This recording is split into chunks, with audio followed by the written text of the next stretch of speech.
জয় শ্রীকৃষ্ণ, রাধে রাধে, জয় মা লক্ষ্মী, জয় শ্রীনারায়ণ। নমস্কার বন্ধুরা, আপনাদের সবাইকে স্বাগত জানাই আমার আজকের এই বিশেষ ব্লগে। আজকের ভিডিওতে আমরা বিস্তারিতভাবে জানব বৃহস্পতিবারে লক্ষ্মী পূজা করতে কি কি লাগে, লক্ষ্মীকে একা বসানো যায় না কেন, কেন লক্ষ্মীর পাশে শ্রীনারায়ণ রাখা জরুরি, লক্ষ্মীর প্রসাদে আতপ চাল কেন দেওয়া হয়, আজকের প্রসাদে কি কি দেওয়া হয়েছে, লক্ষ্মীর ঝাঁপিতে ধান কেন ভরে রাখা হয় এবং লক্ষ্মীর সামনে ক্রমদেবতা ও কচ্ছপ থালায় জল দিয়ে প্রতিষ্ঠা করার কারণ। এই ভিডিওটা শেষ পর্যন্ত দেখবেন, কারণ প্রতিটি বিষয়ের পেছনে রয়েছে গভীর শাস্ত্রীয় ও লোকাচারগত বিশ্বাস। বৃহস্পতিবারে লক্ষ্মী পূজায় যা যা লাগবে, প্রথমেই দেখে নেওয়া যাক লক্ষ্মী পূজার প্রয়োজনীয় সামগ্রী। মা লক্ষ্মীর প্রতিমা বা ছবি, শ্রীনারায়ণ বা বিষ্ণুর ছবি বা মূর্তি, লক্ষ্মীনারায়ণ একসঙ্গে বসানোর জন্য পরিষ্কার আসন, লাল বা হলুদ কাপড়, ধুনু, ধূপ, প্রদীপ, ফুল, বেলপাতা, তুলসী পাতা, আতপ চাল, ধান, লক্ষ্মী গুড় ঝাঁপি। প্রসাদের জন্য চিড়া, কলা, কুল, চিনি, বুরিন্দা আপনাদের সাধ্যমতো, একটি থালা, তার মধ্যে জল, কচ্ছপ ধাতু বা পাথরের, ক্রমদেবতা বা পঞ্চদেবতার ছবি, সব কিছু পরিষ্কার করে ভক্তি ও বিশ্বাস নিয়ে পুজোর জায়গা প্রস্তুত করতে হবে। তাহলে বন্ধুরা চলো জেনে নেওয়া যাক লক্ষ্মীকে একা বসানো যায় না কেন। অনেকেই প্রশ্ন করেন, মা লক্ষ্মী তো নিজেই দেবী, তাহলে তাকে একা বসানো যাবে না কেন? শাস্ত্র মতে মা লক্ষ্মী কখনো একা অবস্থান করেন না, তিনি সর্বদা শ্রীনারায়ণের সঙ্গে বিরাজমান। বিশ্বাস করা হয় লক্ষ্মী মা যদি একা থাকলে স্থায়িত্ব থাকে না, তিনি চঞ্চলা, ধন আসে কিন্তু টেকে না, সংসারে অর্থ এলেও শান্তি থাকে না। তাই বৃহস্পতিবার লক্ষ্মী পূজায় লক্ষ্মীর পাশে শ্রীনারায়ণ রাখা অত্যন্ত জরুরি। লক্ষ্মীর পাশে শ্রীনারায়ণ কেন রাখা হয়?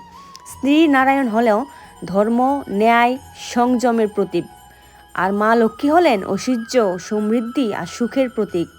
ধর্ম ছাড়া ধন টেকে না, ন্যায় ছাড়া ঐশ্বর্য কল্যাণ আনে না। এই কারণেই লক্ষ্মী ও নারায়ণকে একসঙ্গে পুজো করা হয়, যাতে সংসারে ধন শান্তি দুটোই স্থায়ী হয়। তাহলে বন্ধুরা চলো জেনে নেওয়া যাক লক্ষ্মীর প্রসাদে আতপ চাল কেন দেওয়া হয়। আতপ চাল খুব গুরুত্বপূর্ণ একটি উপাদান, তাছাড়া নৈবেদ্য প্রস্তুত হয় না। শাস্ত্র মতে আতপ চাল অক্ষয়তার প্রতীক, এটি কখনো ফুরোয় না, সংসারে খাদ্যভাব দূর করে। তাই লক্ষ্মীর প্রসাদে আতপ চাল দিলে ঘরে অন্নপূর্ণার কৃপা থাকে, অর্থ ও খাদ্যের অভাব হয় না। আজকের প্রসাদে কি কি দিলাম তা বন্ধুরা চলো জেনে নেওয়া যাক।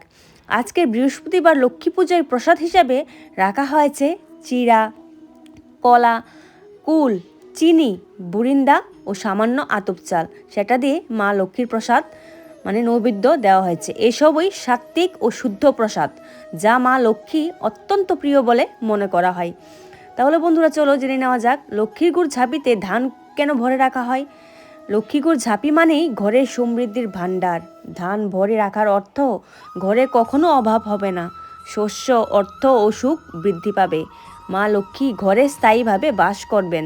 বিশ্বাস করা হয় বৃহস্পতিবার ধান ভরে রাখলে সারা সপ্তাহের দারিদ্র্য কাটে। লক্ষ্মীর সামনে কচ্ছপ ও জল দিয়ে প্রতিষ্ঠা কেন করা হয়? তাহলে বন্ধুরা চলো জেনে নেওয়া যাক। আজ আমরা লক্ষ্মীর সামনে একটি থালায় জল, তার মধ্যে কচ্ছপ রেখে তার পাশে ক্রমদেবতা স্থাপন করেছি। এর অর্থ কি? কচ্ছপ হলো স্থিরতার প্রতীক, জল হলো প্রবাহ ও জীবনের প্রতীক। কচ্ছপের উপর জল রেখে প্রতিষ্ঠা করলে অর্থ স্থায়ী হয়, ধন এসে থেমে থাকে, হঠাৎ ক্ষয় বা লোকসান হয় না। আর ক্রমদেবতা মানেই পঞ্চদেবতার উপস্থিতি, যাতে পূজা সম্পূর্ণ ও শক্তিশালী হয়। বন্ধুরা, বৃহস্পতিবার লক্ষ্মী পূজা শুধু নিয়ম নয়, এটি বিশ্বাস, ভক্তি, শুদ্ধ আচরণের সমন্বয়। সঠিক নিয়মে মন থেকে করলে মা লক্ষ্মী অবশ্যই প্রসন্ন হন, সংসারে সুখ, শান্তি ও সমৃদ্ধি আসে। বন্ধুরা, অনেকের মনে প্রশ্ন থাকে, আমারও মনে প্রশ্ন ছিল, ক্রমদেবতার জল কি প্রতিদিন বদলাতে হয়? হ্যাঁ, প্রতিদিন জল বদলানো সবচেয়ে ভালো, কারণ জল দ্রুত নষ্ট হয় এবং নেগেটিভ শক্তি টেনে নিতে পারে। পরিষ্কার জল মানে শুদ্ধতা। স্বাস্থ্যমতে দেবতার সামনে কখনো বাসি জল রাখা উচিত নয়।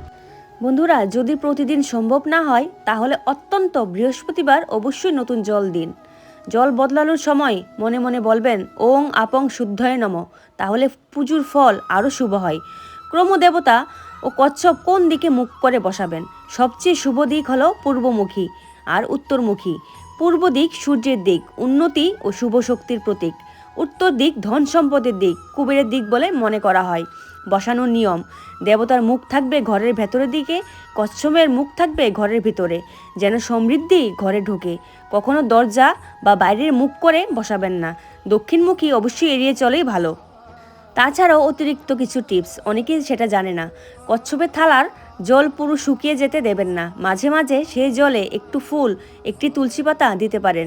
থালাটি সবসময় পরিষ্কার রাখবেন।